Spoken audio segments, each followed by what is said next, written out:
Assalamualaikum warahmatullahi wabarakatuh. Perkenalkan, nama saya Tabadi Sarjana Pendidikan selaku guru pendidikan Pancasila kelas 10 SMK Indah Baitul Salam Tanjung Anom Nganjuk, Jawa Timur, sekaligus sebagai mahasiswa PPG dalam jabatan tahun 2023 di LPTK Universitas PGRI Kanjuruhan Malang, program studi PPKN dengan nomor peserta 2023 612413. Saya akan melaksanakan uji kinerja praktek pembelajaran di SMK Indah Baitul Salam Tanjung Anom Nganjuk. Berikut video praktek pembelajaran saya. Selamat pagi. Waktunya saya ya.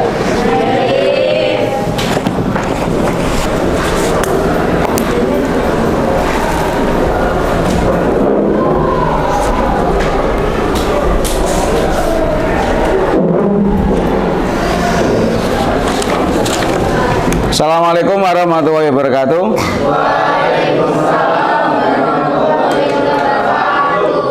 Silakan ketua kelas bisa dipimpin berdoa terlebih dahulu. Berdoa mulai. Berdoa selesai.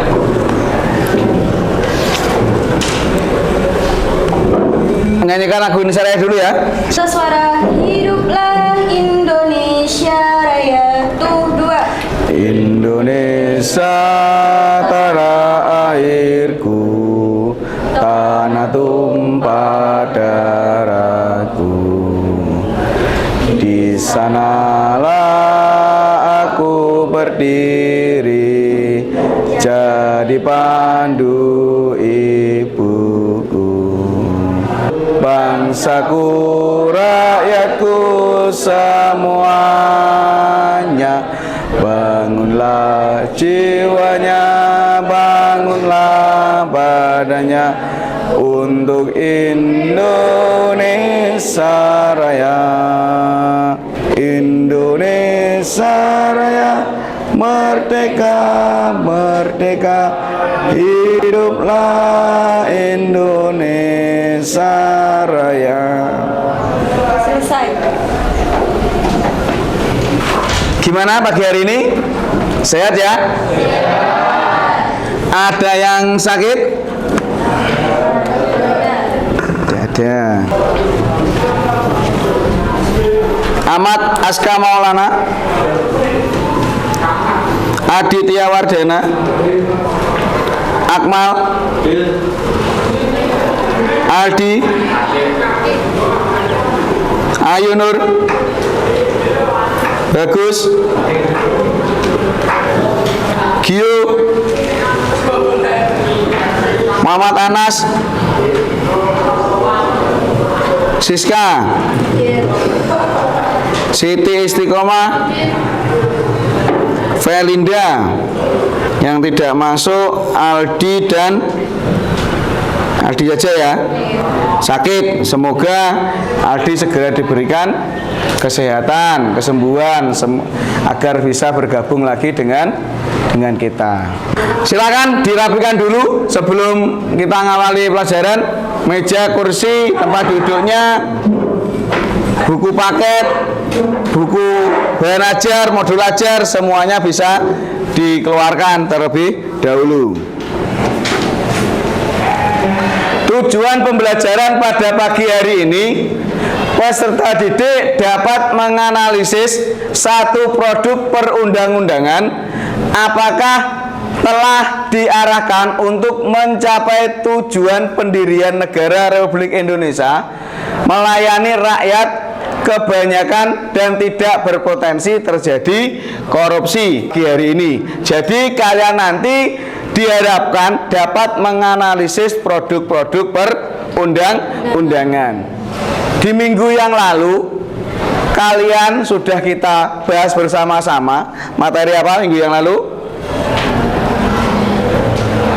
Produk perundang-undangan. Nah, saat ini yang kita bahas yaitu menganalisisnya. Kalau kemarin kan produk perundang-undangan apa saja kan kita bahas. Nah, sekarang kita lebih membahas tentang menganalisis satu produk perundang-undangan. Apakah sudah mencapai tujuan pendiri negara? Apakah berpotensi terjadi korupsi atau tidak? Nah, perhatikan, sebelum saya membahas materi ini, saya ada pretest ya. Silakan handphonenya bisa kita keluarkan. Join my quiz, silakan. HP-nya bisa ditaruh di meja.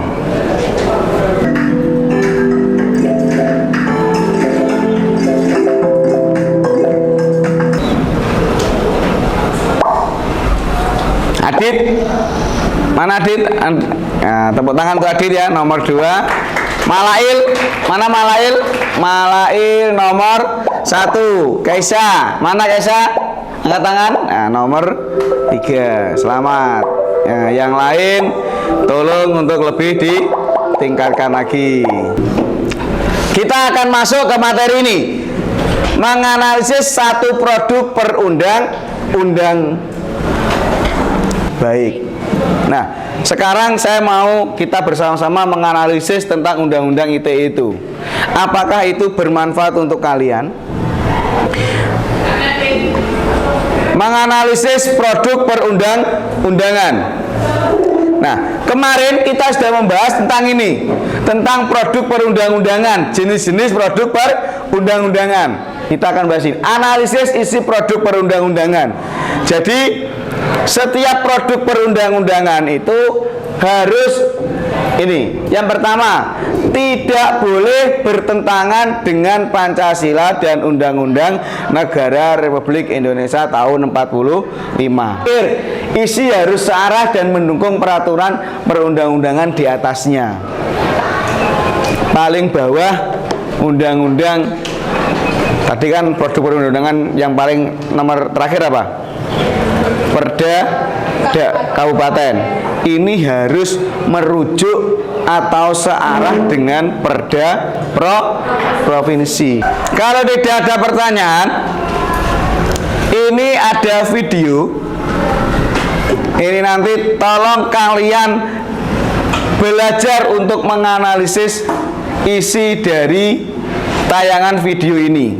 Dan ketentuan mengenai masa jabatan tadi itu termasuk juga dengan kita juga mengatur tentang nasib perangkat desa dan juga terkait tunjangan dari kepala desa.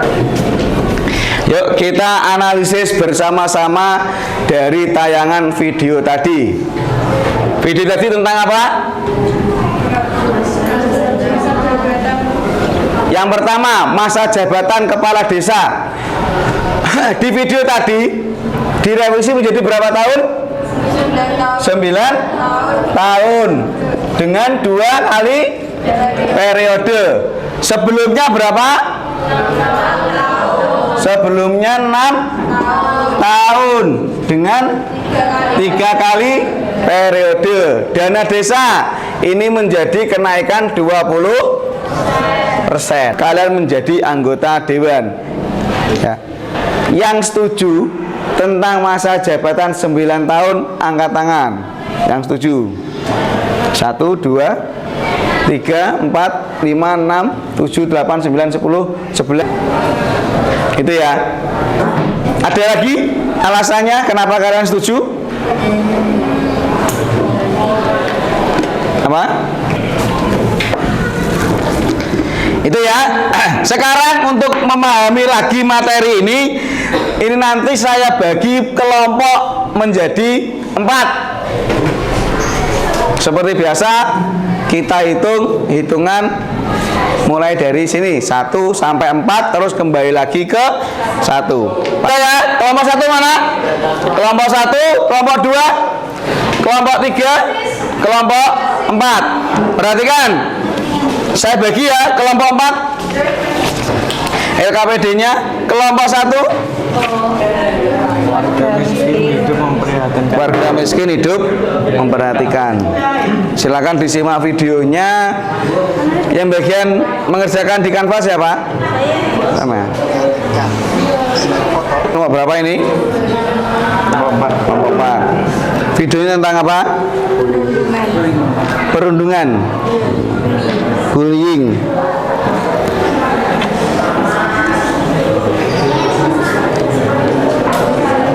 Yang mengerjakan siapa? Di Canva? Oh, kamu. Yang lain bisa didengarkan videonya ya.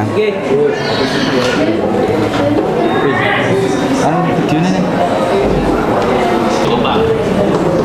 Kucuran keringat di kala terik matahari ketika berada di dalam gubuk sudah biasa ia rasakan. Di dalam gubuk ini hanya Yang mengerjakan di Canva siapa? yang digunakan untuk semua aktivitas sehingga tidak Silakan dicari ya di Canva. minum memasak Tema-temanya banyak di sana. pada tetangga. Namun akibat tidak mampu membeli air bersih, tidak jarang keluarga Mante menggunakan air selokan untuk berbagai keperluan. Akibatnya keluarga Mante sering mengalami pusing, sesak, dan gatal-gatal. Mante beserta 2 anak dan 2 cucunya sudah tinggal di gubuk tersebut selama 4 bulan terakhir. Gubuk yang berdiri di atas kebun milik Sanif ia sewa seharga Rp500.000 per tahun. Ia memilih tinggal di gubuk ini setelah tidak bisa membayar rumah kontrakan. Untuk bertahan hidup sehari-hari Mante bekerja sebagai kuli cuci. Penghasilan yang tidak seberapa harus ia sisihkan. Ini tentang apa ini videonya? Apa? Apa? Materinya apa? Videonya? Seorang wanita justru terjerat undang-undang ITE dan terancam penjara 2,5 tahun penjara serta denda Rp750 juta. Sama-sama berkenalan pada saat itu berniat menagih hutang melalui media sosial. Seorang wanita di Kabupaten Malang, Jawa Timur justru dituntut dengan Undang-Undang Informasi dan Transaksi Elektronik atau ITE. Kasus ini sudah memasuki tahap persidangan. Kasus berawal saat korban meminjamkan Yang Canva mana yang Canva? Rp5 juta. Ya, silakan dikerjakan ya, sambil dikerjakan ya. Komentar di salah satu postingan media sosial istri terjual. Sudah selesai?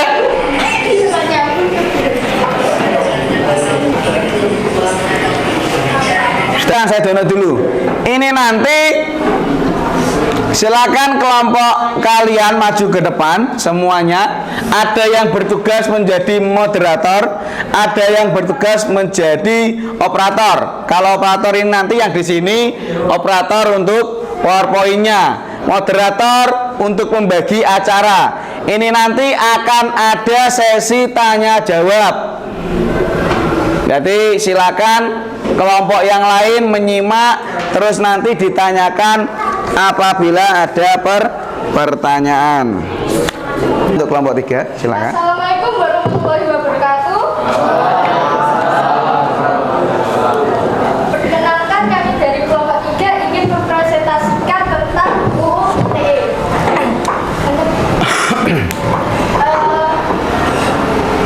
Daftar isi dari presentasi ini adalah 1. Mengidentifikasi. Sekian, terima kasih. Ada pertanyaan? Baik, dari kelompok mana? Kelompok 2. Nama? Tentang Undang-Undang ITE lain yang ada di BPT. Contoh-contoh Contoh-contoh Undang-Undang ITE selain yang ada di BPT. ayat pasal 27 ayat 27 ayat 3. terus Ada lagi yang ingin ditanyakan? Sudah? Oke. Pasal 28C ayat 1, hak untuk mengembangkan diri melalui kebutuhan dasar. Yang kedua, pasal 28D ayat 4. Tadi kelompok 1 sudah, kelompok 2 sudah puas jawabannya ya? Sudah, ayo silakan lanjut kelompok Setiap 4. warga negara berhak dan wajib ikut serta dalam melakukan upaya pembelaan negara. Terima kasih. Sekian, terima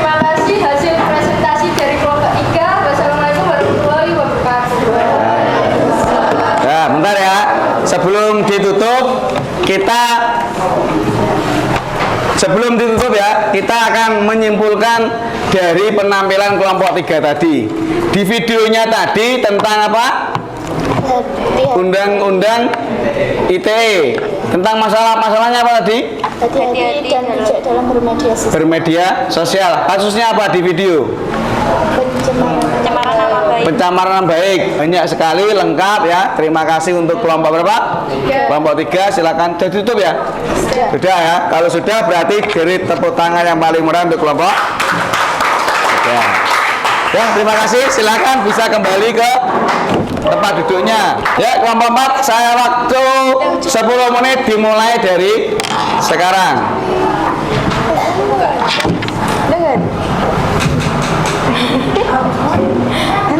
Assalamualaikum warahmatullahi wabarakatuh. Kami dari kelompok 4 ingin mempresentasikan tentang perundungan. Suaranya lebih ini ya, lebih keras. Yang lain tolong didengarkan. Pertama yaitu masalah yang terjadi perundungan yang terjadi pada siswa sekolah menengah atas karena menolak ajakan untuk ikut geng motor. Korban dibully oleh temannya dan juga alumni sekolah tersebut. Korban dilarang berteman dengan sekolah lainnya dengan ancaman dibunuh. Korban mendapati luka di sekujur tubuhnya. Materi yang kedua, pasal dalam perundang-undangan yang terkait dengan pembukaan Undang-Undang Dasar NRI tahun 1945 yaitu pasal 76/35 dari 2014 yaitu dilarang menempatkan, membiarkan, melakukan, menyuruh, makan atau turut serta melakukan kekerasan terhadap anak. Apakah pelaku bully dapat dipidana? Yaitu pelaku bullying dapat dikenakan sanksi pidana berupa penjara paling lama 3 tahun, 6 bulan atau denda paling banyak 72 juta rupiah. Yang ketiga, apa pesan yang bisa ditangkap dari norma, pasal atau ayat undang-undangan? Tidak boleh memaksakan kehendak, tidak adanya rasa kemanusiaan dan keadilan dalam memilih pilihan. Dengan adanya bukti tersebut membuktikan bahwa tidak ada rasa kemanusiaan. Yang keempat yaitu solusi yang diberikan yaitu menangkap pelaku dan memberikan penjelasan dan pertanggungjawaban untuk keluarga korban. Ada pertanyaan?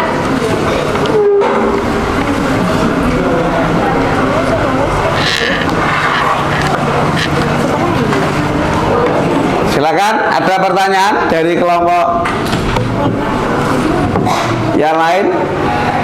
Kalau tidak ada berarti sudah jelas penjelasannya.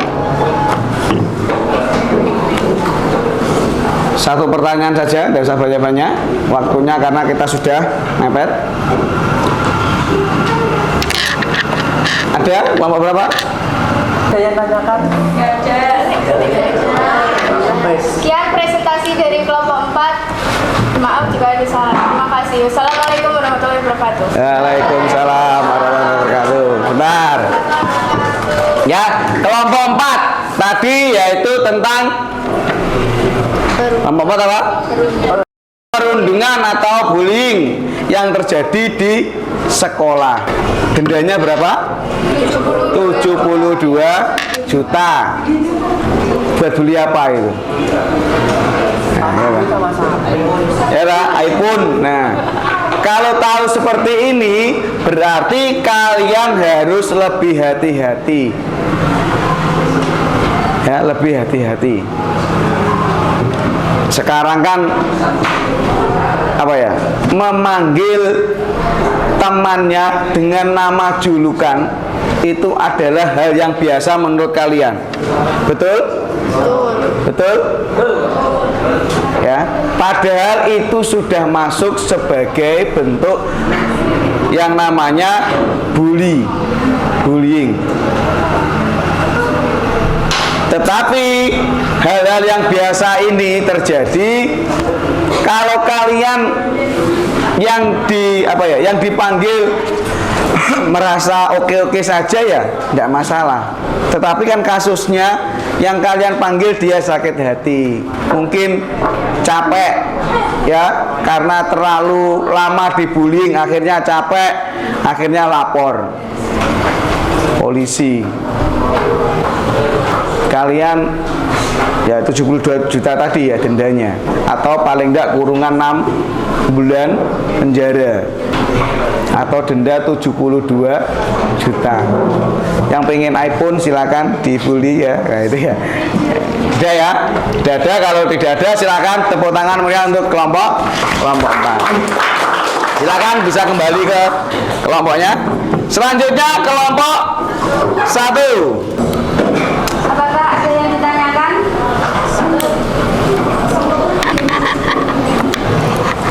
Terima kasih, sekian dari kami. Jika ada salahnya, mohon maaf yang sebesar-besarnya. Wassalamualaikum warahmatullahi wabarakatuh. Jadi perhatikan untuk kalian yang sudah kebalikannya. Karena apa? Sekarang tempat tinggal sulit, lapangan pekerjaan sulit juga. Jadi semakin banyak anak, beban hidup keluarga juga semakin banyak. Biaya sekolah, biaya makan, pakaian, nah itu juga menjadi beban. Itu ya. Ada pertanyaan, yakin? Kalau tidak ada silakan ditutup. Kelompok 1 sudah? Sudah, berarti kelompok 1 silakan bisa kembali dan tepuk tangan untuk kelompok. Assalamualaikum warahmatullahi wabarakatuh. Kami dari kelompok 2 ingin mempresentasikan hasil diskusi dari video dari Pak Teh mengenai kemiskinan di Indonesia. Kalian tahu nggak, fenomena kemiskinan yang dicakup bukan sekedar kemiskinan secara ekonomi, melainkan hal-hal yang juga terampas akibat kemiskinan, seperti kondisi kerja yang berbahaya, kurang asupan makanan bergizi, perumahan yang tidak aman, akses keadilan yang tidak setara, kekuatan politik yang kurang, dan akses pelayanan kesehatan yang terbatas. Demi memenuhi tujuannya, peringatan Hari Pengentasan Kemiskinan Internasional akan menyuarakan berbagai dorongan kepada pemerintah untuk memberikan bantuan kepada warganya dengan tema yang berbeda setiap tahunnya. Sebagai contoh, mari kita lihat kasus yang terjadi baru-baru ini. Seperti pada Kabupaten Karawang, Jawa Barat, Mak Ending, seorang nenek berusia 70 tahun yang bekerja sebagai kuli cuci dengan upah rata-rata 20.000 dan tinggal bersama 2 anak dan 2 cucunya di gubuk berukuran 3 x 4 meter dan hanya terdapat 1 ruangan untuk semua aktivitasnya di kebun yang mereka sewa 4 bulan terakhir seharga 500.000 per tahunnya. Bahkan mereka sangat sulit untuk mendapatkan air bersih, sehingga air untuk keperluan memasak mereka biasanya masih meminta tetangga, tapi tak jarang juga bagi mereka untuk menggunakan air selokan. Karena hal tersebut, sekian presentasi dari kami. Adakah pertanyaan?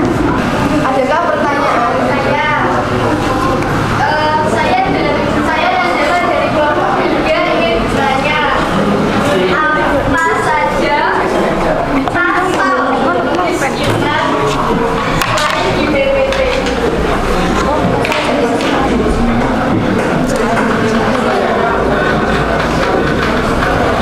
Lalu selanjutnya ada lagi yang bertanya.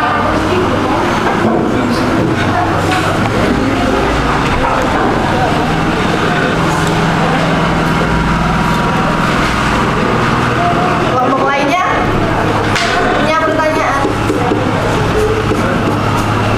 Tidak, silakan jawab, nggak apa-apa. Waktu kurang 2 menit ya. Dari Nazila saya jawab ya. Pasal yang berhubungan dengan kemiskinan selain dari presentasi di sini, yaitu Undang-Undang Nomor 13 Tahun 2011 tentang penanganan fakir miskin. Bisa diterima jawabannya? Bisa.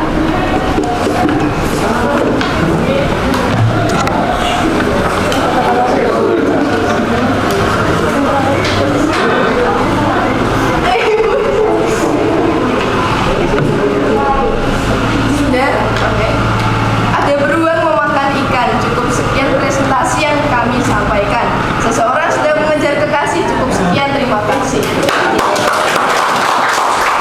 juga ya, kelompok 2 tadi tentang video kemiskinan. Hampir sama dengan kelompok 1. Cuma bedanya di kelompok 1 tadi permasalahannya anaknya 6. Sedangkan di sini tadi bedanya apa?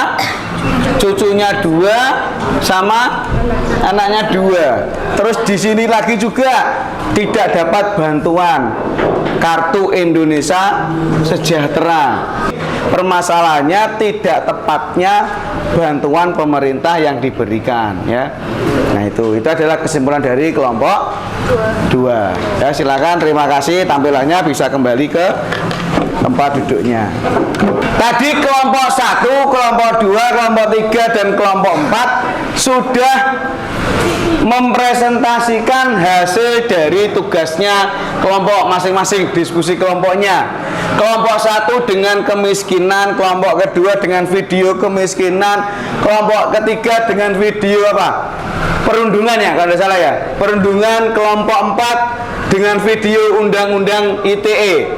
Dari semua tadi sudah betul, kalian menganalisis videonya sudah baik, sudah betul. Nah, sekarang kita akan menyimpulkan dari semuanya. Tadi di video 1 dan video 2, hasil kesimpulannya apa? Bahwasanya bantuan pemerintah yang sudah ada, Kartu Indonesia Sejahtera, Kartu Indonesia Pintar, yang untuk sekolah gratis itu ya, yang keluarnya juga tidak setiap semester dapat ya, karena harus bergantian dengan teman yang lainnya. Itu tadi di video 1 dan video 2, hasil kesimpulannya kurang tepatnya apa? Bantuan dari pemerintah. Sedangkan di video 3 tentang perundungan, apa tadi? Ya, perundungan ya. Undang-undang ITE ya. Yang niatnya baik nagih hutang, tetapi caranya yang salah. Tadi di mana nagihnya? Di media sosial. Akhirnya dibalik, yaitu kena kasus tentang pencemaran nama baik. Yang video terakhir, video keempat atau kelompok keempat tadi perundungan ya. Temannya diajak apa? Masuk ke geng motor, tidak mau, akhirnya dianiaya. Nah itu termasuk kasus perundungan. Bukan lagi bullying tapi perundungan. Ada tindakan kekerasan. Ada pertanyaan dari tadi? Ada pertanyaan? Sudah jelas? Nah kalau sudah jelas, kita akan masuk di game, bukan. Kita akan masuk di kuisis lagi. Post test, tadi sudah pretest, sekarang post test. Silakan handphonenya bisa kalian gunakan untuk melaksanakan post test. Ya, silakan. Yuk, mulai.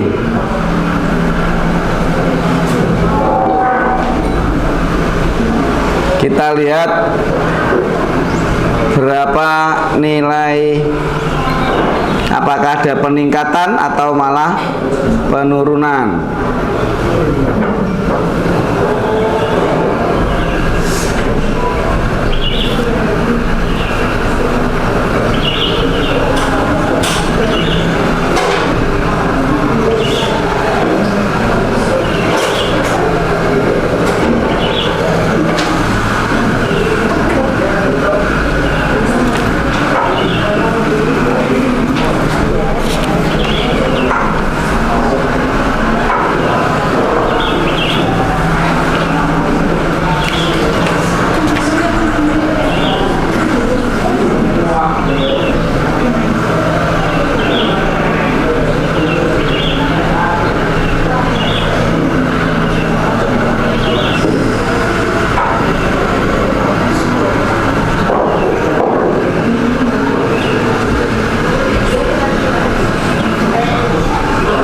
Tiga siswa lagi yang belum. Nah ini betul semua. Kaisa mana? Tepuk tangan untuk Kaisa, betul semua. Zi ini siapa Zi? Oh, betul semua juga. Iis juga betul semua. Ya, tepuk tangan. Berarti ada peningkatkan. Berarti kan yang belum tadi yang nilainya masih kurang, diperbaiki lagi di pertemuan berikutnya. Berarti kan ya, untuk pertemuan selanjutnya, karena kita minggu depan sudah melaksanakan ujian akhir semester ganjil, berarti hari ini kita pertemuan terakhir. Besok saya kirim untuk kisi-kisi kegiatan ujian tengah semester. Bisa dipahami? Untuk ujian tengah semester minggu depan hari Senin dikerjakan dengan baik-baik. Kisi-kisi yang sudah saya berikan dipelajari, dipahami, dimengerti? Silakan ketua kelas untuk dipimpin berdoa terlebih dahulu.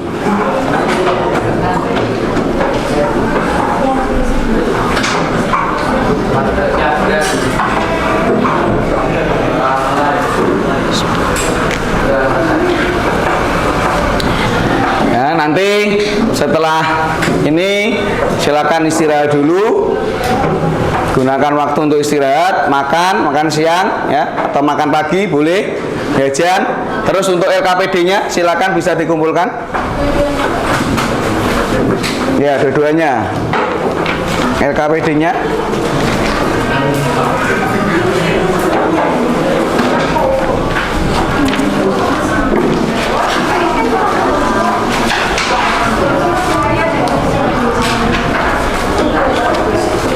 Baik, terima kasih. Karena kita sudah di akhir pertemuan, saya tutup ya. Apakah ada pertanyaan? Tidak? Saya akhiri. Saya mohon maaf apabila saya salah kata. Assalamualaikum warahmatullahi wabarakatuh. Silakan, boleh istirahat dulu.